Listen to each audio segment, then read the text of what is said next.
Baru-baru ini viral kasus seorang pria Cina yang berhasil kabur dari geng kriminal yang menculik dan menjualnya ke Kamboja. Bahkan di sana ia dijadikan budak darah selama berbulan-bulan. Pria 31 tahun bermarga Lee tersebut melarikan diri di awal Februari 2022 dengan bantuan seorang anggota geng tersebut dari kota Sihanoukville, Kamboja. Kepada Beijing Youth Daily, Lee menceritakan pengalaman mengerikannya selama menjadi budak darah di Kamboja. Semua itu bermula ketika Lee melamar pekerjaan menjadi penjaga keamanan di sebuah klub malam di kota Chungcheong, Guangxi pada Mei 2021. Lee pergi ke sana untuk wawancara dan bertemu dengan dua orang yang mengaku sebagai staf klub malam yang kemudian mengantarnya ke klub cabang Pingxiang. Namun ternyata Lee malah diculik dan dibawa ke perbatasan Cina-Vietnam bersama beberapa korban lainnya dan dijaga oleh dua orang Cina bersenjata. Mereka diberi minuman yang membuatnya tidak sadarkan diri dan saat bangun, Lee sudah berada di sebuah apartemen di kota Ho Chi Minh, Vietnam. Para penjaga sudah digantikan oleh 4 orang bertato yang juga bersenjata, sementara korban lainnya sudah tidak bersamanya.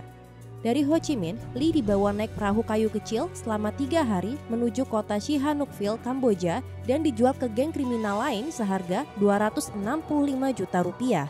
Geng itu kemudian memasukkan Lee ke beberapa perusahaan investasi bodong dan memintanya melakukan penipuan melalui telepon. Tapi Lee terus menolaknya dan karena itu ia mendapat banyak pukulan dan ancaman. Menurutnya beberapa korban lain menuruti perintah itu dan memeras keluarga mereka masing-masing. Tapi karena ia yatim piatu, tidak ada keluarga yang bisa diperas. Menyadari Lee tidak bisa dimanfaatkan untuk menipu, geng kriminal itu kemudian menempatkannya di sebuah ruangan kecil dan gelap bersama para korban lainnya. Di sanalah Lee mulai dijadikan kantong darah manusia. Darahnya diambil sekitar sebulan sekali, sebanyak 2 botol kaca yang masing-masing berkapasitas 350 ml. Padahal Palang Merah Amerika menyarankan jarak waktu orang untuk mendonorkan darah adalah 56 hari dengan tidak lebih dari 500 ml. Orang yang mengambil darahnya adalah seorang Cina berusia 40-an tahun dan memberitahu bahwa Lee bergolongan darah O rhesus negatif yang sangat berharga. Namun setelah sekitar 5 atau 6 kali pengambilan darah, Lee merasa kondisinya semakin parah dan mengalami pembengkakan di seluruh tubuhnya. Saat pengambilan darah terakhir, ia hanya bisa menghasilkan sedikit darah dari tangannya, sehingga mereka mengambil darah dari atas alisnya. Lalu akhirnya pada 2 Februari, Lee memiliki kesempatan untuk kabur karena saat itu hanya ada satu penjaga yang kebetulan sedang keluar.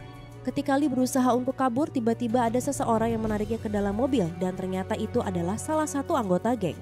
Tapi bukannya memasukkan Lee kembali ke ruangan gelap, ia malah membantu mengantarnya ke rumah sakit Taikang di kota itu dan kemudian pergi. Rumah sakit itu menagih uang sebagai deposit, tapi karena Lee tidak punya uang, ia akhirnya dikirim ke rumah sakit umum yang lebih murah.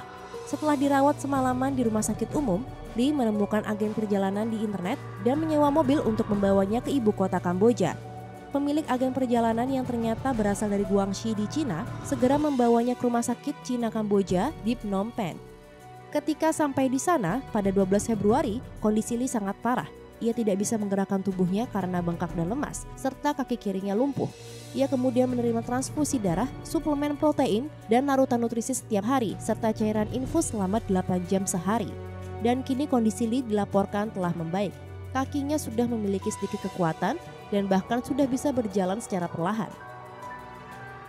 Sementara itu, Kedutaan Besar Cina di Kamboja telah meminta kepolisian Kamboja untuk memprioritaskan kasus ini. Dalam keterangan di situs resminya, Kedubes Cina menyatakan bahwa kepolisian kedua negara telah bekerja sama untuk menyelesaikan kasus ini sesegera mungkin. Media lokal Kamboja, Khmer Times, melaporkan bahwa pemerintah Provinsi Sihanouk juga mengkonfirmasi bahwa kepolisian setempat sedang melakukan investigasi terkait kasus ini.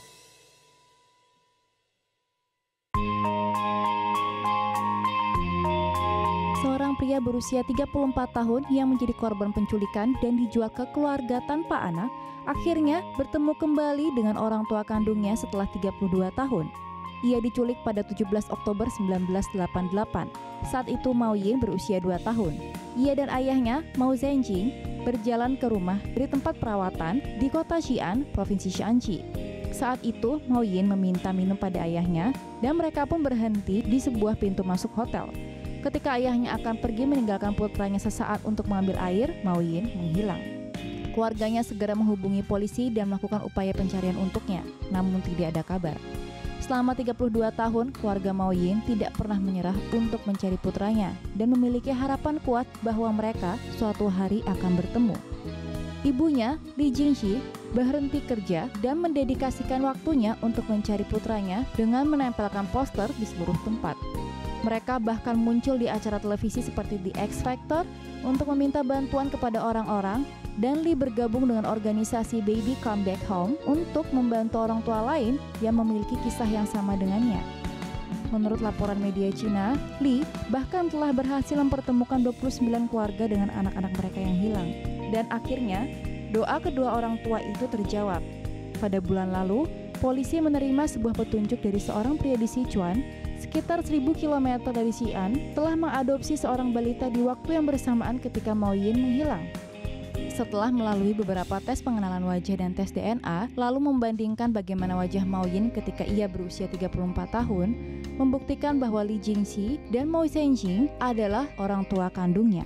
Pada Senin lalu, Mao dan Li bertemu dengan putranya yang sudah lama hilang, dan pertemuan itu diatur oleh polisi dan ditayangkan langsung pada CCTV broadcast negara.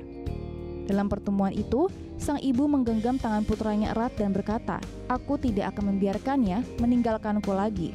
Mao Yin, yang diberi nama Gu Ningning oleh keluarga angkatnya, mengaku tidak tahu masa depan apa yang akan ia hadapi bersama orang tua kandungnya. Namun ia ingin menghabiskan waktunya bersama keluarganya untuk mengenal satu sama lain.